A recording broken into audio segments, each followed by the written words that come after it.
After scaling multiple funnels beyond 8 figures using Facebook ads, आज के इस वीडियो में मैं आपसे अपने उस एक्सपीरियंस से ऐसी 3 चीज़ें शेयर करूंगा जो सबसे ज़्यादा इंपॉर्टेंट हैं और ये कंक्लूड करेंगी कि आप फेसबुक एड्स के थ्रू अपना बिजनेस किस लेवल तक ग्रो कर सकेंगे, कितना फेसबुक एड से पैसा कमा सकेंगे। इन 3 चीज़ों पे सारी चीज़ डिपेंड करती है। आज के टाइम पे अगर बताऊं तो मैं लगभग 2 से 2.5 लाख हर हफ्ते का फेसबुक एड्स पे स्पेंड करता हूं। मैं एक एडवर्टाइजिंग एजेंसी रन करता हूं। हम at present 6 ad accounts actively handle करते हैं, मैनेज करते हैं और बिजनेसेस को ग्रो कर रहे हैं। अभी तक मेरे एक्सपीरियंस से मैं ये बता सकता हूं कि मैंने after scaling multiple funnels to 8 figures and beyond, मैं ये बता सकता हूं कि ये 3 चीज़ें, अगर इन 3 चीज़ों में से एक भी चीज़ ठीक से डायल्ड इन नहीं है, मतलब ठीक से इंप्लीमेंट नहीं करी जा रही है या फिर कंसिडर नहीं करी जा रही है किसी भी बिजनेस में, वो बिजनेस फेसबुक एड से शायद कभी भी ग्रो कर ही नहीं पाएगा एंड अंत में आके शायद बंद हो जाएगा। अब ये क्यों सुनना चाहिए आपको? ऑफ कोर्स मेरे पास एक्सपीरियंस है इसलिए मुझसे सुनना चाहिए, बट उसके अलावा एक बड़ा रीजन, एक इंपॉर्टेंट रीजन देता हूं। एक रीसेंट सर्वे के accordingly 75.8% e commerce businesses fail हो जाते हैं अपना फेसबुक एड जैसे ही वो अपने फेसबुक एड्स को स्केल करने की कोशिश करते हैं। साथ ही साथ 62% बिजनेसेस, सर्विस बिजनेसेस फेल हो जाते हैं पहले 6 से 12 महीने के अंदर। ऐसा क्यों होता है? 3 चीजें। नंबर 1, प्रोडक्ट की डिमांड। अब प्रोडक्ट की डिमांड के लिए मैं आपसे कुछ टिप्स शेयर करता हूं। एक बिल्कुल अलग नजरिए से इस चीज को समझाऊंगा और दिखाने की कोशिश करूंगा। अब एक नॉर्मल इंसान भी ये चीज समझता है कि प्रोडक्ट की डिमांड होगी तभी तो प्रोडक्ट बिकेगा, राइट? कोई बहुत यूनिक समझदार वाली बात तो नहीं बोली मैंने, लेकिन फिर भी मेजॉरिटी बिजनेसेस ये पहला पड़ाव ही ठीक से नहीं ले पाते या बढ़ पाते आगे उस पर। क्यों? इसलिए नहीं चढ़ पाते इस पड़ाव पे और ठीक से इसलिए इसको समझ नहीं पाते बिकॉज उनकी अंडरस्टैंडिंग लोगों कि मेरे प्रोडक्ट की डिमांड को मैं कैसे डिटर्मिन करूं, वो अंडरस्टैंडिंग ही थोड़ी सी गड़बड़ा जाती है। समझाता हूं कैसे। अब समझो कि हर प्रोडक्ट एक प्रॉब्लम सॉल्व करता है। फॉर एग्जाम्पल, अगर आप एक टी शर्ट सेल करते हैं तो ये एक प्रॉब्लम सॉल्व करता है। अगर आप सनग्लासेस सेल करते हैं तो वो एक प्रॉब्लम सॉल्व करता है। लेकिन आप कौन सी प्रॉब्लम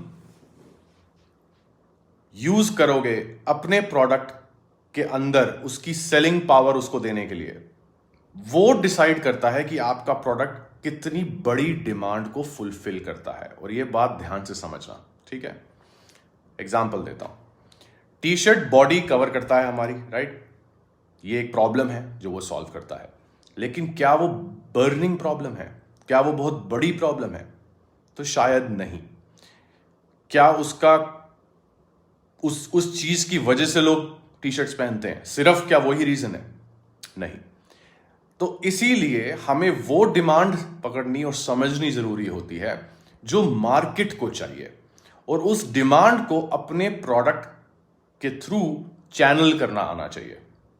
फॉर एग्जाम्पल, अब टी शर्ट बॉडी कवर करती है, ये तो एक चीज हो गई, पर अब दूसरी चीज भी है। वो क्या है? एक सेक्स अपील बढ़ाती है। आपकी जो इमेज है उसको सुपीरियर प्रेजेंट कर सकती है मार्केट प्लेस में या आपके सोशल सर्कल में। आपको कॉम्प्लीमेंट्स दिला सकती है, राइट? आपको अच्छा दिखा सकती है, राइट?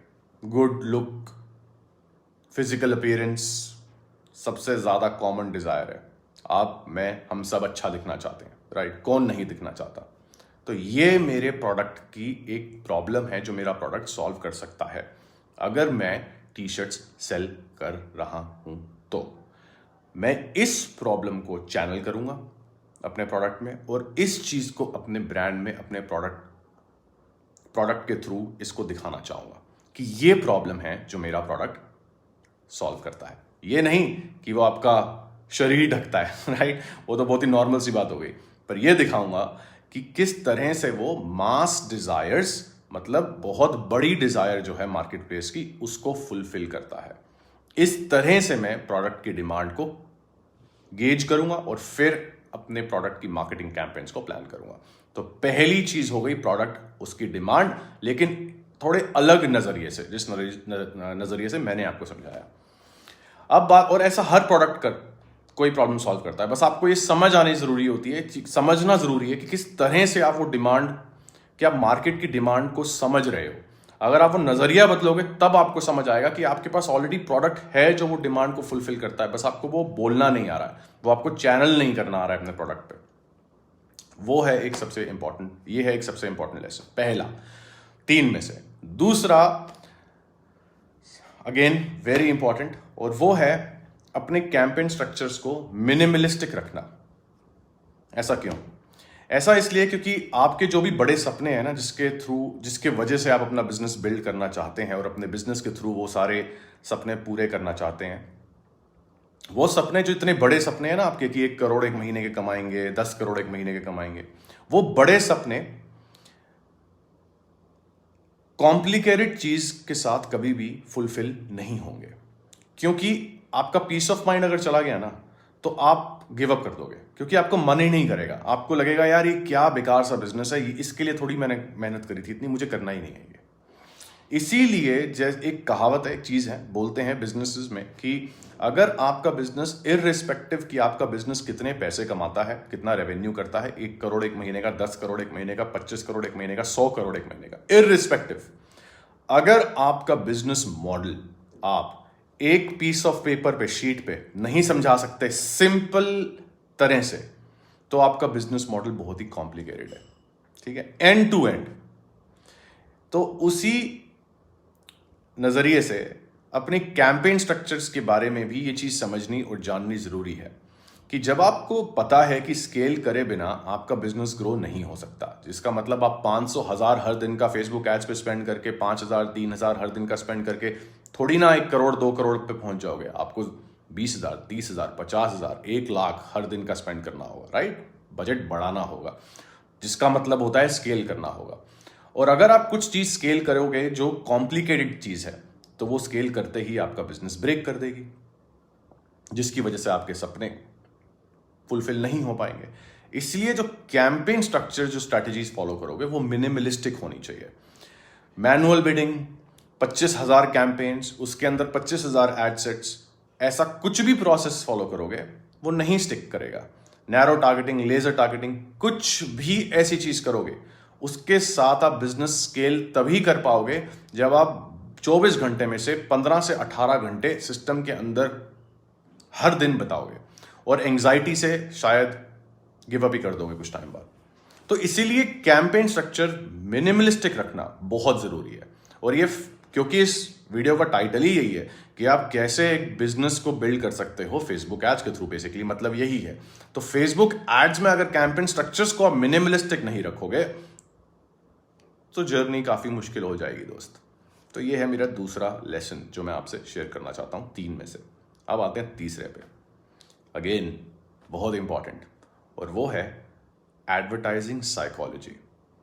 आपको ये समझना होगा कि कंज्यूमर साइकोलॉजी किस तरह से काम करती है, एक यूजर क्यों कुछ खरीदता है, किस तरह से खरीदता है, किस वजह से खरीदता है, और कैसे आप इन चीजों को अपनी एड्स में उतार सकते हैं अलग अलग नजरिए से।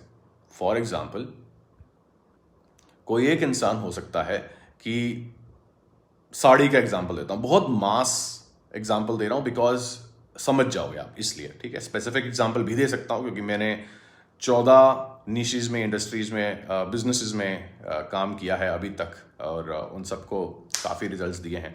लेकिन मैं आपको एक सिंपल सा एग्जाम्पल समझाता हूँ। ठीक है, देता हूँ एक एग्जाम्पल जिससे आपको समझ आ जाएगा। अब मानो कि आप साड़ी सेल कर रहे हो, ठीक है। अब हो सकता है कोई एक इंसान को साड़ी पहनने के बाद वो कैसी दिखती हैं, इस वजह से वो साड़ी खरीदती हैं।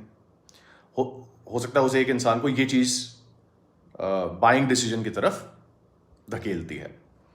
हो सकता है साथ ही साथ दूसरा इंसान है जिसको साड़ी इसलिए खरीदनी है वो क्योंकि उस साड़ी का जो प्रोडक्ट क्वालिटी है उस वजह से वो खरीदना चाहती हैं, क्योंकि उनके लिए वो चीज़ ज़्यादा मायने रखती है।